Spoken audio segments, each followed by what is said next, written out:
आईने का खौफनाक राज।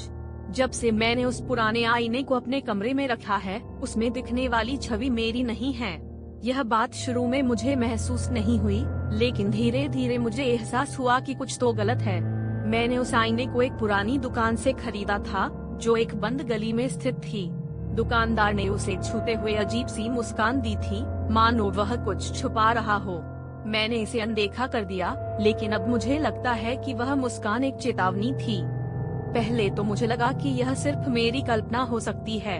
मेरा प्रतिबिंब मुझे देखते हुए मुस्कुराता था, लेकिन उसकी आंखों में कुछ अजीब सा था, एक ठंडक जो मेरे शरीर में सिहरन पैदा कर देती थी।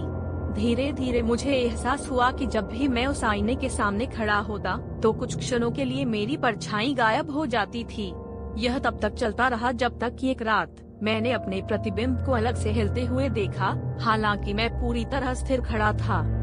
मेरी बेचैनी बढ़ने लगी और मैंने इसे अपने दोस्तों के साथ साझा किया, लेकिन उन्होंने इसे सिर्फ एक मानसिक तनाव समझा। लेकिन फिर एक रात मैंने देखा कि मेरा प्रतिबिंब आईने से बाहर निकलने की कोशिश कर रहा था। वह मेरे जैसे दिखता था, लेकिन उसके चेहरे पर एक भयानक मुस्कान थी। मैं डर के मारे पीछे हट गया और कमरे से बाहर भाग गया। उस रात के बाद से मैंने उस आईने को छुआ तक नहीं। अंततः मैंने यह निर्णय लिया कि मुझे इस आईने से छुटकारा पाना होगा। लेकिन जब मैं उसे उठाने गया, तो मैंने देखा कि उसका प्रतिबिंब पहले से ही गायब हो चुका था और मेरी परछाई अब अलग से हिल रही थी। मेरे अंदर की आंतरिक डरावनी आवाज अब स्पष्ट हो चुकी थी। शायद मैं ही अब उस आईने के अंदर कैद हो चुका था, और जो बाहर है वह अब मेरी जगह ले चुका है।